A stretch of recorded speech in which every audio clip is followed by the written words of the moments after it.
Hello and welcome to Taiwan Talks. I'm Ian Kavat. The Buddhist Kingdom of Bhutan is often cited as the world's happiest country. And here, on the roof of the world, high in the Himalayas, a building spree is underway. Robert Barnett of London School of Oriental and African Studies, or SOAS, has recorded a new surge in the building of Chinese settlements that's continued into October 2024, when his report was released. Barnett says a total of 22 Chinese villages and settlements now stand, with 3 in the process of being upgraded to towns. How is Bhutan reacting, and is there an India factor in China's strategy? Joining us today are Sana Hashmi, Taiwan-Asia Exchange Foundation Postdoctoral Fellow, and Roger Liu, National Sun Yat-sen University International Masters Programme in Asia-Pacific Affairs Assistant Professor. Very warm welcome to both of you on the show today. Bhutan is a tiny country of 780,000 people with a military of just 7,500 personnel, sandwiched between India and China. Let's take a look at some satellite imagery from Planet Labs published in a CNN report. These images show changes in the Jakalung Valley in North Bhutan from August 2020, that you can see on the left-hand side, to August 2024, just 4 years later. On the right-hand side, Jakalung Valley lies 50 kilometers from Bhutan's eastern border with India-controlled but China-claimed Arunachal Pradesh. Meanwhile, this imagery shows the expansion of Demolong village between December 2021, that's on the left-hand side, and 3 years later in January 2024 on the right-hand side. Demolong is located in eastern Bhutan, close to the border with China. These are just a small part of the 2,200 homes, accommodating around 7,000 Chinese Tibetan residents in disputed areas, according to the SOAS report. Sana, let me come to you first. So that particular report also says that, the villages, the infrastructure, they add up to about 2% of Bhutan territory, and that the houses of these Chinese settlements actually fly the PRC flag. What do you make of the activities by China? I think what China has been doing with Bhutan, with India, with all its territorial dispute, is to unilaterally changing the status quo. And with Bhutan, it doesn't have diplomatic relations. And of course, the negotiations have been slower than other countries. So I think this is a strategy that non-confrontational, non-military ways of solidifying China's claim on the territory, and also kind of putting pressure on Bhutan. So I think this is one of the major reasons why China has been kind of changing the facts on the ground with Bhutan as well. And Roger, so would you call it effectively salami slicing tactic? Yeah, this is a very standard salami slicing tactic. Usually China apply it to disputed areas like South China Sea and Bhutan and LAC with India. So the thing is like that. They will try to make the fait accompli. By establishing the Xiaokang village or the strategic villages, they are trying to create a presence over there so that they will give them better grounds for the future claims. And then they are going to establish the roads and the sentries over there so that they can claim some of the more lands as well. And finally, they will send in the troops in the under the name of protection of their people and their properties and territories. And finally, they will close it up. Right. So let's get on to that. Barnett, who specializes in Tibet, records what he calls China's 5-part strategy. In the first stage, the early 1990s, he says China sent local Tibetan herders into disputed areas with the intention of pushing out Bhutan farmers. In the second stage, the Tibetan herders built huts or shelters in those areas. Thirdly, Chinese military foot patrols were sent to support those herders. Fourthly, improvised structures were built as military outposts. Later, these were upgraded to permanent structures. And in the fifth stage, around 2004, roads were constructed into the claimed areas, connecting the outposts to towns within Tibet controlled by China. Finally, in 2016, the construction of villages began close to Bhutan's borders with China in the east and west. So, Sana, if I can ask you, what is your reaction to this, it seems a very detailed 5-part strategy? I think it's kind of strategic, and how this is actually telling us this is what Xi Jinping wants to do with China's territorial disputes. And then I would say that it's very different from what is happening in the South China Sea with respect to China's military intimidation with Taiwan, because it's about resettling people towards the border areas. And people are something that what makes country. and then insensitivizing people to be there is something that, it's making it more human-centric, that would make more difficult for countries such as Bhutan and that are smaller countries to resolve without giving concessions to China. But in a sense, they are weaponizing people and the settlement of people. Now, you had said that you don't think there is a great comparison with what China is doing with, say, the Philippines in the South China Sea, or even Taiwan Strait and East China Sea for Japan. Roger, would you agree with that, or do you think there are more similarities than differences? Well, I would say that there are some similarities over there because, well, Bhutan, like I said, that's it's an underdefined area. So if you are, now China has been taking what is called the three-step framework agreements with Bhutan. So what they're doing now is like that. First, they are going to renegotiate the borders and establish a consensus with the Bhutanese side. And secondly, they're going to do the demarcation. And thirdly, they're going to sign an agreement that solidify the borders. And with all this combines, actually, this is for underdefined territories. So this is what we call the salami slicing tactics. And well, China has no such strategy or assurance in either the South China Sea or along the LAC. So by doing that, they actually can consolidate their control over Bhutan, and they can start from there to spread their influence to countries like Nepal and to countries like along the Sikkim Chinese border and also along the LAC as well. So I think this is a salami slicing tactic. So as you say, it's got much farther consequences, far-reaching results than just Bhutan itself.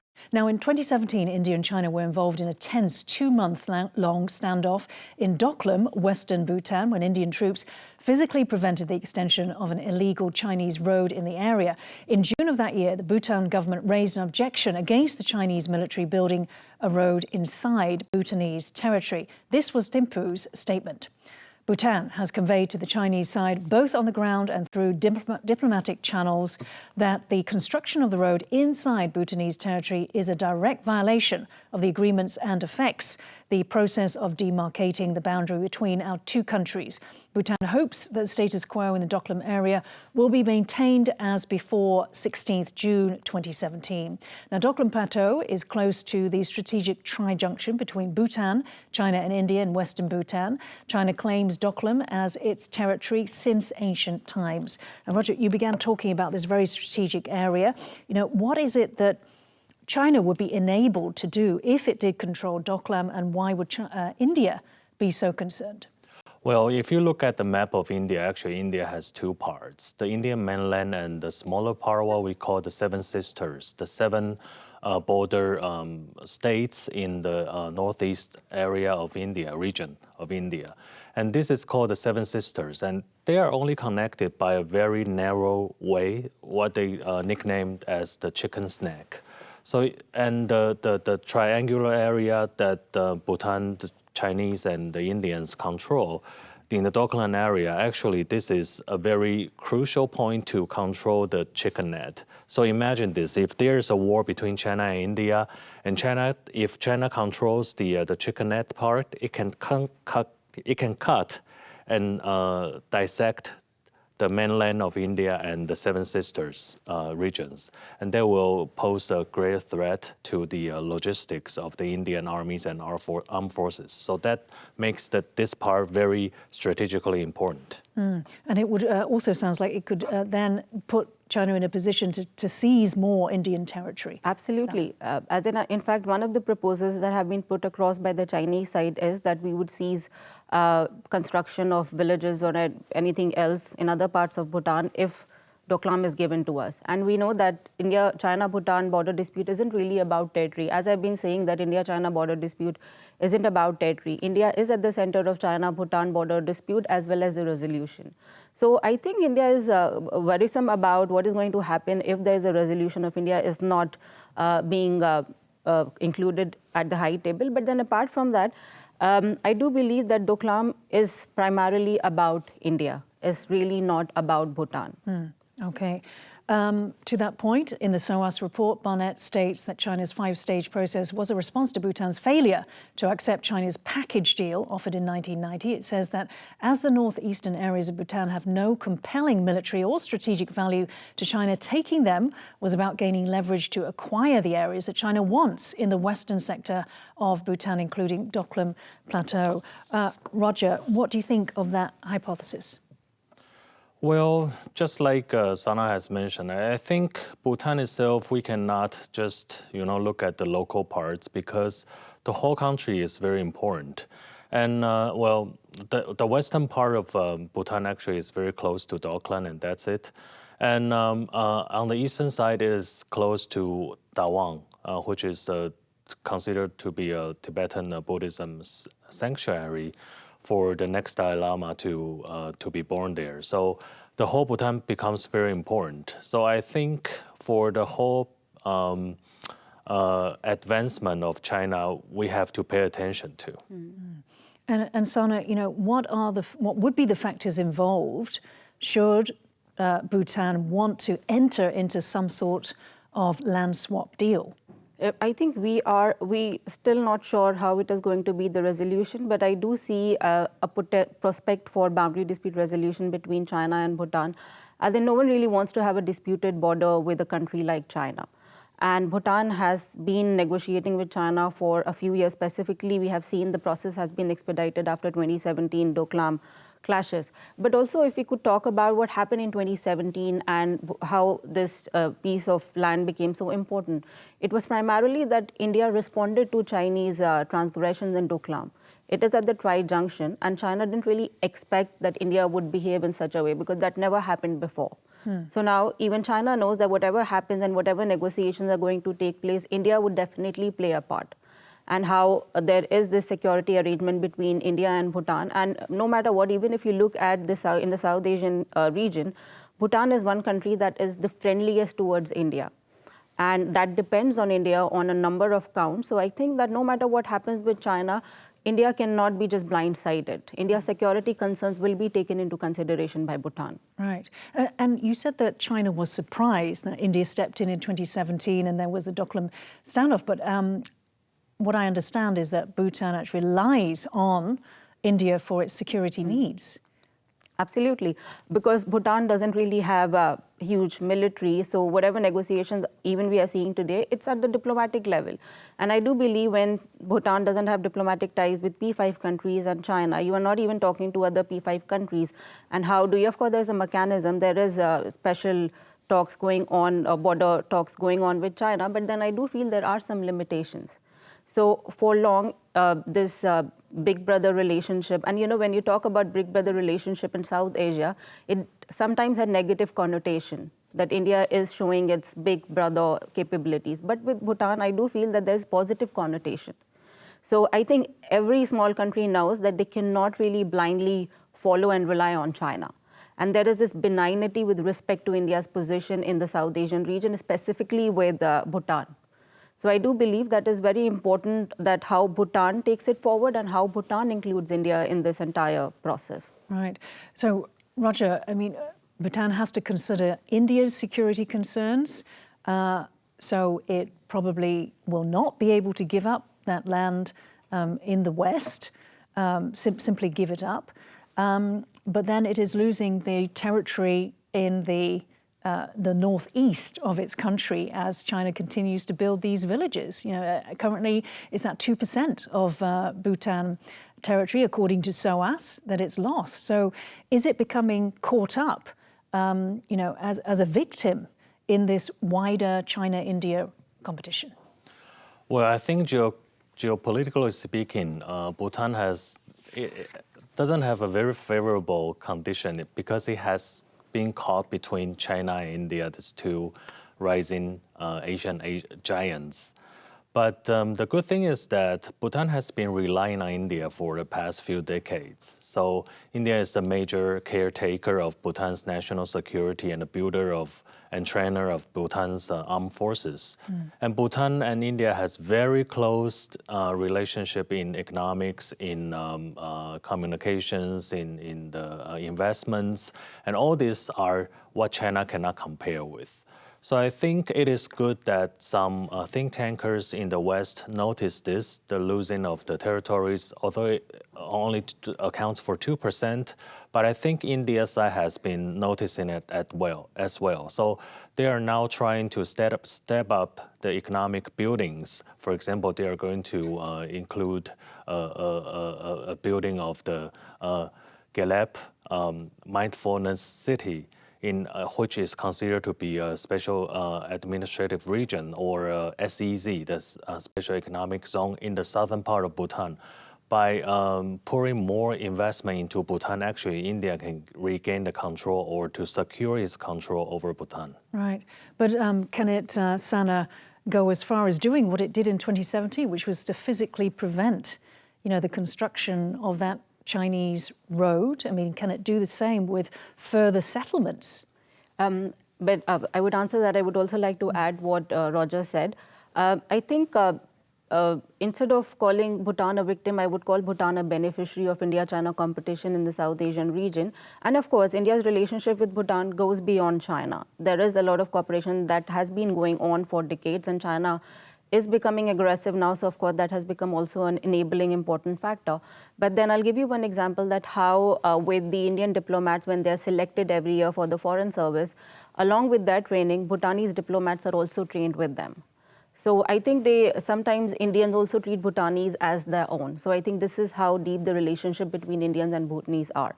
Then there's a lot of infrastructure development program that India has initiated in Bhutan. But I do feel that what happened in 2017 was something that China saw it for the first time that came out of India. That an assertive India that is not going to take a step back with respect to its own territorial sovereignty, and also Bhutan's territorial sovereignty in a way. And then it happened in 2017, and we saw what happened after that. Quad was revitalized, and then the informal summit took place, then the Galban clashes happened, and rapprochement, or whatever we want to call it, it just happened after 5 years. So I think my observation is, if something like that happened now, it will take not 5 years, but at least 10, 15 years for relations to normalize. India's response will be firmer, and which include both diplomatic response as well as military response. Right. So Roger, do you agree with that? Sana has just said that she believes there would be a military response. Would it be focused on stopping the encroachment of China into Bhutan's territory?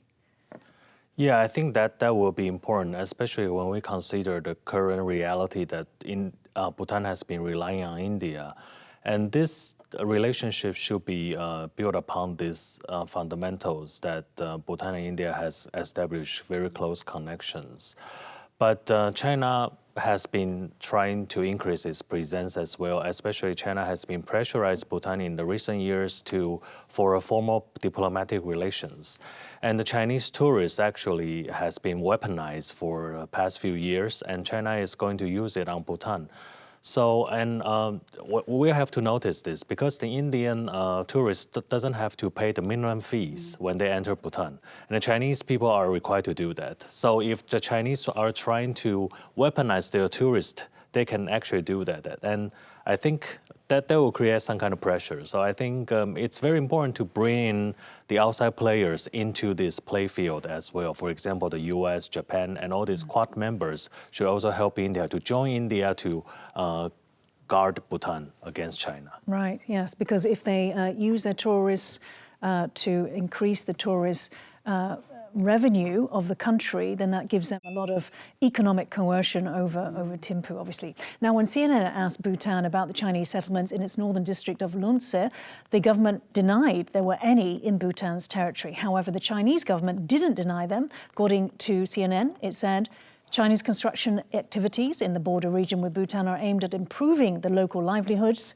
China and Bhutan have their own claims regarding the territorial status of the relevant region, but both agreed to resolve differences and disputes through friendly consultations and negotiations.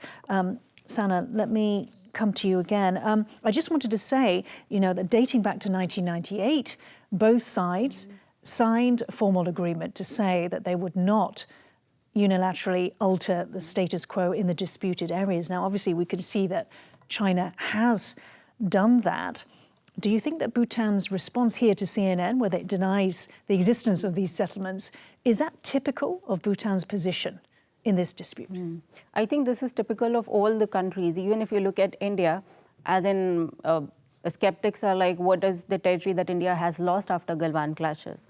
So I think this is something perhaps to make domestic audience feel at ease. So this is one of the reasons that, we haven't really lost any territory. So I think this is a very typical response, not just about Bhutan, but I think a lot of countries that are dealing with China, they just have to go ahead and say that, we haven't really lost any territory to China. And also, I think it would only depend on the final settlement and resolution. Then only we'll be able to know what we have lost, what we have gained. We have no idea as of now. Right, I see. So it's twofold. Basically, you don't want to have an admission of failure as a government of giving up sovereign territory, and also negotiations apparently are ongoing. Roger, you talked about these negotiations, about the three parts. I mean, how hopeful are you that China would actually agree to the demarcations? I mean, with the India dispute, I don't think either side expects there to be a line drawn. Well, China are trying to create a more solid border, but before doing that, they are trying their best to claim as much as they can. So that's the problem. Yeah. By relocating the Tibetan herders and the building up of the Xiaokang village, actually they are trying to get as much as they can before they can draw the borders. So that's not fair for the Bhutanese side. And going back to the question that you asked about Bhutan's not so positive attitude towards CNN's inquiries, is because Bhutan is a very small country. So it has no capacity to fight against China, even they found something.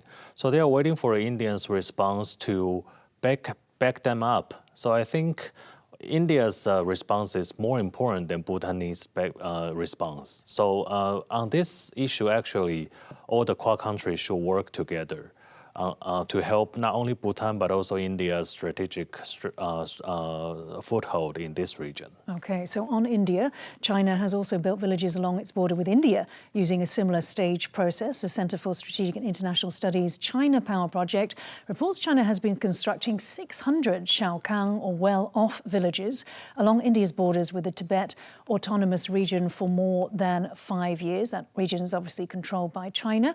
CSIS says these villages are often accompanied by military infrastructure. Sana, what kind of military infrastructure?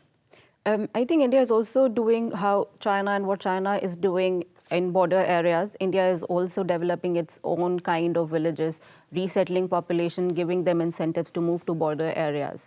So, and apart from that, we also have to keep into mind that India's terrain is very different and difficult from the Chinese. So it will take much more time for India to develop advanced military infrastructure than the Chinese side. But even though there is, now that we are seeing this so-called rapprochement, I do believe that India's approach is that we cannot stop developing military infrastructure at the border. We have to keep preparing. We can't trust China anymore. We have to just verify, and just verify. So I think the idea is that it's not about if another standoff is going to happen. It's about when is it going to happen and how prepared we'd be. Right. Roger, do you agree with that assessment from Sana? I mean, essentially it seems that that truce between India and China hasn't actually changed anything on the ground. Would you say, or is it more the underlying strategy has not changed? Well, India has been trying to step up its construction of the military devices as well, including the border roads. They call it strategic roads, and that's very important. India used to fall behind the construction rate, but they are catching up for now, so it's a good sign. And they are trying to acquire the weapons from France and from the United States to reinforce their capabilities in the region. For example, they acquired 36 Rafale aircraft fighters from France, and they acquired some of the H-64 attacking air helicopters from the US. So with the help of the US and France, actually, India has been trying to catch up with China's deployment there. But China has been doing it faster, especially if you follow in the news, you will see that they just released their the 5th generation stealth fighter. India has India and China has been engaging in some competition along the LAC for now. Okay, we'll have to end it there. Thank you so much, Sana Hashmi and Roger Liu, for joining Taiwan Talks today. If you liked our show, please search for us on YouTube, give us a thumbs up and hit subscribe to our channel. Thank you for watching the show today. Stay safe and see you next time.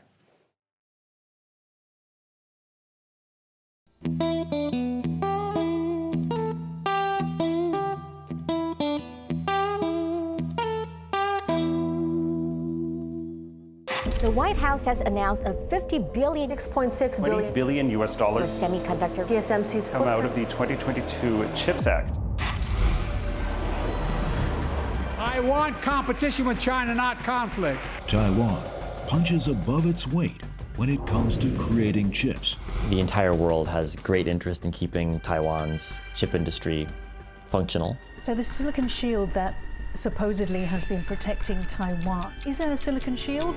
We take an exclusive look inside one of the 7 chip design firms picked to make India a semiconductor giant. How many years the TSMC can still maintain its competitive edge? People here in Japan are calling it the TSMC shock. Why is Japan so eager to restore its past glory? What do you see as the next big shift in the semiconductor industry? Taiwan's take on global headlines. All that matters, Taiwan Plus. In the face of adversity, the power of truth. A roadmap for a just and open world, charted by the freest country in Asia. Taipei for Taiwan Plus. Taiwan Plus News, a voice of freedom in Asia.